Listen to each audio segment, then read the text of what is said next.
feminine energy is the thing that makes most women feel really good and aligned in their soul. And unfortunately, the toll that motherhood takes is arguably one of the most taxing things on that feminine energy. And when we look at why so many women, mothers in particular, especially working mothers, feel lost and out of tune with themselves, this is usually what it can be tracked back to. And most women don't even realize it. Hi and welcome. I'm Amanda, and I help women get back to their true feminine beings after maybe getting a little lost due to the circumstances of life. And I'm so glad that you're here. I'm a full-time working mom to 2 toddlers and a pretty demanding job. And let me tell you, my life on paper is not exactly one that's naturally conducive to naturally embracing feminine energy. But after a lot of learning and changing and doing and loving myself, I do get to embrace my feminine energy despite the masculine demands of my life. And I do that by prioritizing honoring my feminine energy because it's changed my life. Since healing my feminine energy, I've become simply happier. My relationship is stronger and more fun. I'm a better mother. I enjoy motherhood more, and I've even become more happier with my work because I just simply am happier. And when you're happier, it literally bleeds into everything in your life. So today we're diving deep into the topic of feminine energy and why it's so challenging for mothers in particular to stay connected amidst all of their responsibilities. But what would be the point of a video just highlighting what makes it hard without powerful strategies to combat it? So I'll be sharing with you how to reclaim that feminine energy essence, even though I know that it may feel impossible as a mother, particularly if you're a working mom with more demands than feels reasonable. But I promise it's doable for you. You just need to understand how. But first, let's talk about what feminine energy actually is. It's that intuitive, nurturing, and creative force within us that helps us feel aligned and connected to our true selves. It's what gives us that sense of flow and ease in our lives. And that's a fairly generic definition, and while I don't disagree with it at all, here's what it actually means to me. It means not being so controlling and therefore emotionally controlled by the circumstances of my life. When I channel my feminine energy, it means that when my kids aren't listening, or when something really frustrating happens at work, or when plans change and things are out of my control, I'm able to lean back and recognize that my job isn't always to fix things. And let me tell you, once you start actually practicing and living this way, it is so liberating. Feminine energy also means letting my husband make decisions and take care of things that I may have possibly tried to control because I felt like I had to because my masculine energy was taking over. It means taking care of myself because I really truly know that if I'm not, then I'm operating from my masculine energy, and that isn't good for me, my husband, or my kids. It means prioritizing joy and fulfillment from the big and the little things in life, because feminine energy is all about softness and ease and following your intuition and creativity and simply doing whatever it is that your soul wants to at any given moment.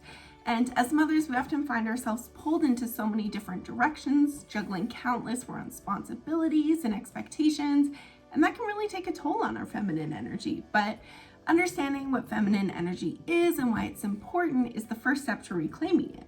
So what are some of the challenges that mothers face when it comes to accessing their feminine energy? Well, in a nutshell, responsibility and obligations are inherently masculine energy traits. And I find it very ironic and frankly quite sad that when I became a mother, arguably the most biologically, inherently natural thing that a woman can do, I lost what felt like almost all of my feminine energy. And note that I didn't say that I lost my femininity because there is a difference. To be feminine or to exude femininity is to dress and act in a conventionally feminine way. That is not what feminine energy is. Often, women who are in their feminine energy do present themselves in a way that looks a lot like femininity. But just because a woman appears and looks feminine, it does not mean that she is in her feminine energy. Because a mom can do her hair and makeup and put on a cute dress or a cute outfit and feel feminine because she looks that way, all while being very much so in her masculine energy. She can look girly while being controlling and not trusting her intuition and not letting her man lead, not prioritizing her well-being while not protecting her peace. And on the flip side, a woman can present herself in a way that doesn't necessarily look conventionally feminine and be completely in her feminine energy in how she acts and moves through the world. Because feminine energy is all about being. So now that we've made that very important distinction, back to why it's so hard for moms to be in their feminine energy. When you have children, you have dependents, and especially when they're little, you have so little time to prioritize doing things for yourself. You're often leading your children, even if your husband is the one to primarily lead the family overall, you're needing to enforce rules, to get them this, get them that, tend to their every single urgent need.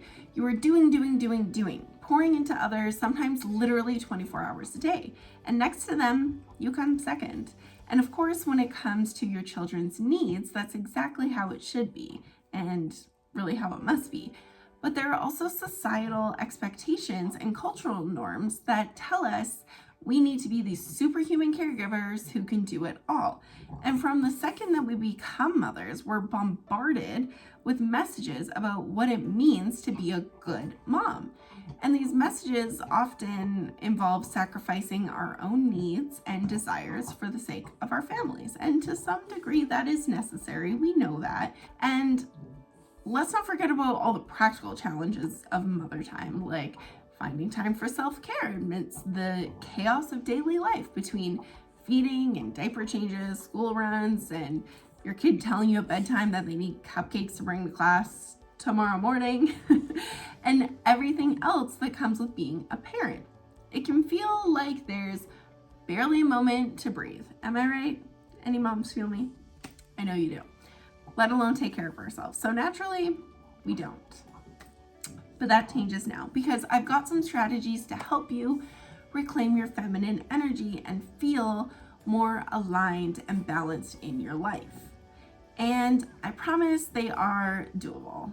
Despite the fact that you have very little spare time, despite the fact that you work a stressful job that forces you into your masculine energy the whole time you're there, all day long, while you're sitting in that office, and despite the fact that without you even realizing it until maybe just now, your marriage has gotten a little off kilter with you being more in your masculine energy, which is therefore force your partner to be more into his feminine. Being in your feminine energy is above all else a state of being. And that is a shift that you can make that doesn't require hardly any time commitment, but it does require commitment of the heart and your willingness to change your own life for the better. Sound good? I thought so. So let's get into the things that you can do to protect and engage your feminine energy. And the first step is so important. It's to set boundaries.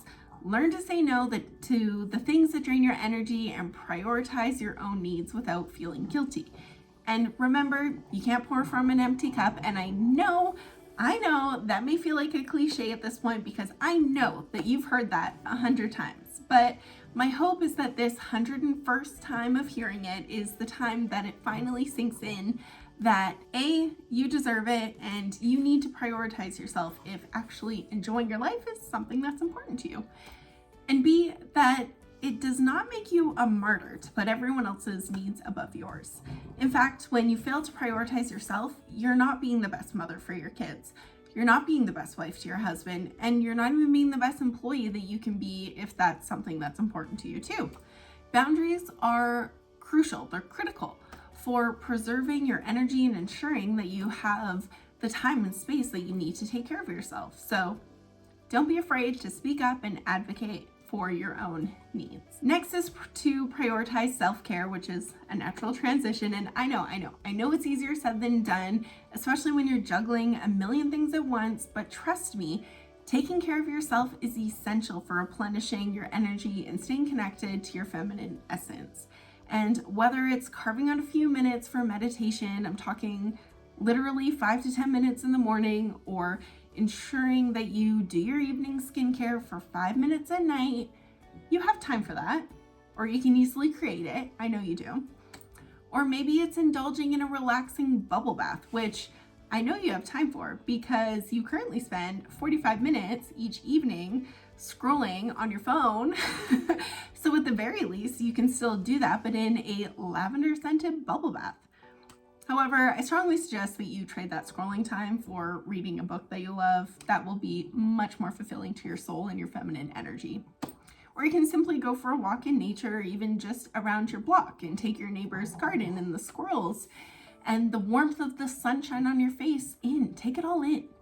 And find what works best for you and make self-care a non-negotiable part of your routine. Now, I didn't know exactly when to bring this up because this next point, it's just something that's kind of like an umbrella of all these tips. It's just, they all kind of fall under this. But it's the idea that taking care of yourself and leaning into your feminine energy as it relates to what you can do to engage it, it all really comes down to intentionality. So when your priority is to tap into your feminine energy, what this looks like practically is something like trading your mindless scrolling for reading, like I said, or giving yourself permission to trade in the high intensity interval training workout that you hate and have to force yourself to do for the yoga practice that you not only love, but that is actually so much better for your hormones and your nervous system. It's about spending the time that you normally would on your lunch break, flipping through magazines in the staff room, gossiping with Karen about how Becky isn't doing her job right, by instead going for a walk and connecting with nature and experiencing genuine gratitude for your life and the world and how beautiful it all is. It's spending the $10 that you would have on a Big Mac meal instead on a $12 high protein smoothie and nutrient dense salad that makes you feel amazing. And I could go on and give 100 examples like this, but I think you get it. It's not always about spending more time or money on yourself, but rather trading the time and money that you already are spending on things that don't actually serve you, on things that really, really do. And the power of this concept alone is unbelievably massive. So I hope that you really grasp it and always have it top of mind. So now moving along to other ways to engage your feminine energy is to practice mindfulness by taking a few moments each day to breathe deeply, center yourself, and tune into the present moment. And it might sound all woo-woo, but honestly, I do this all throughout the day and it doesn't impact or change my day at all. It's just whenever something's triggering me, I pause myself, I center, and I deal with whatever's going on from my feminine energy as much as I can. Because mindfulness can help reduce stress and cultivate inner peace, allowing you to reconnect with your feminine energy. And there are many different ways to practice mindfulness, from meditation to mindful movement like yoga to simply taking a few deep breaths. Just try different things, find what works out for you, and make it a regular part of your routine. When I first started working on healing my wounded feminine, one of the first things that I did was I wanted to put my chronic snoozing to good use. So what I did was put my phone out of reach, out of my bedroom, and when my alarm went off, I shifted from snoozing 3 times to allowing myself to only snooze once. But when I came back to bed for that 10 minutes or so, instead of going back to sleep, I got back into my cozy bed, and I thought about 3 things that I was grateful for. And they had to be different every day. They couldn't be my husband, my kids, and our health every single day. I had to get specific and switch things up. And starting the day with that kind of mindfulness and gratitude will always have a positive impact on your life and on your feminine energy. And it also just kept me from falling back asleep for 5 minutes before the next snooze. So it was overall a big improvement to my mornings. And now I don't even snooze at all, which I never thought would happen. Next is to engage in creative expression, whether it's painting, writing, dancing, crafting. Find ways to tap into your creativity and express yourself authentically. Creativity is a really powerful tool for reconnecting with your feminine essence and finding joy in the moment. And it's not only fun and fulfilling, but it can also help you process your emotions and connect with your inner self. It's a really powerful tool. So don't be afraid to get creative and let your imagination run wild. This is one that I really struggled with personally because I have never been one to think that I actually had any sort of talent in this area. But once I gave myself permission to create just for the sake of creating and deciding that the end result is irrelevant, I actually began to really enjoy it a lot more. The next tip is to surround yourself with other women and mothers who understand what you're going through and can offer encouragement and support, because building a network of like-minded women can help you feel less alone and more empowered on your journey to feminine energy and just as a mom in general. And whether it's going to a mom group, attending a support group, or simply reaching out to a friend who you know is also a mother, finding a supportive community can make all the difference in your journey to reclaiming your feminine energy. However, there is a huge caveat to this, and it is to be careful to not spend this time with people who love to complain and suck the energy out of you. Unintentionally, I'm sure. You know, this sounds sad, and it is sad, but it's true. I've found that many mom friends that I've made love to complain about how hard motherhood is. And while those feelings are valid, surrounding yourself with only those kinds of people will drain you energetically and rub off on you negatively.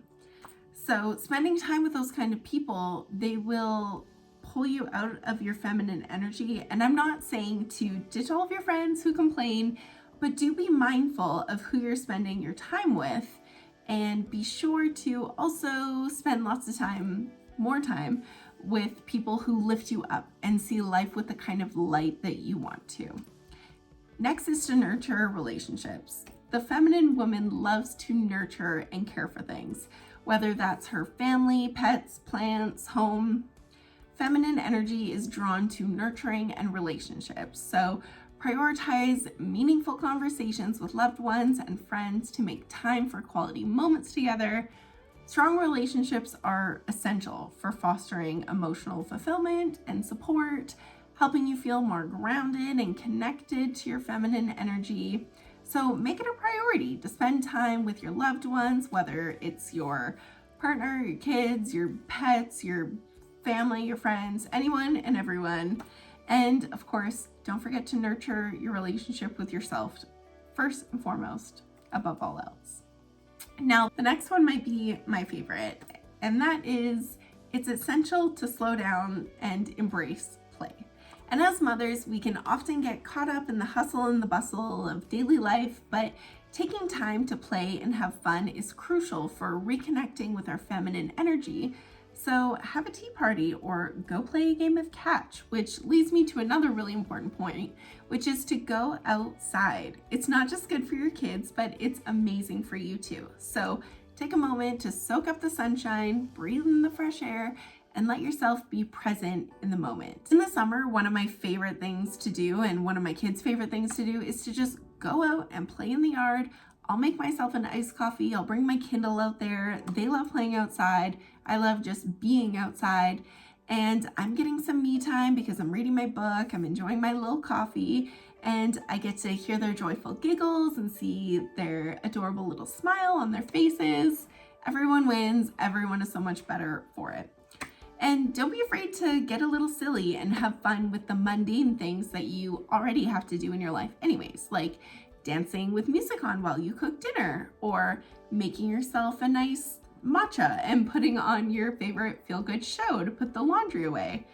Do not underestimate the power that all these little tiny joys have. We call this romanticizing your life, and it makes all the difference in how you move through and feel throughout your days, especially on the regular, seemingly insignificant days. Because by incorporating these playful and lighthearted moments into your day, you can infuse your life with joy and spontaneity, helping you feel more alive and connected to your feminine energy.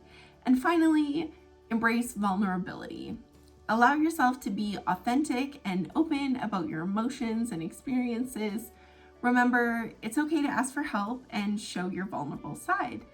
Embracing vulnerability is a powerful way to connect with your feminine energy and cultivate self-compassion and acceptance. It's funny, I have one tattoo and I'm not a tattoo person by any means. Never have been, never will be, never was, even when I got the one tiny tattoo that I have. But I felt so compelled to get this one tiny little tattoo because it means so much to me.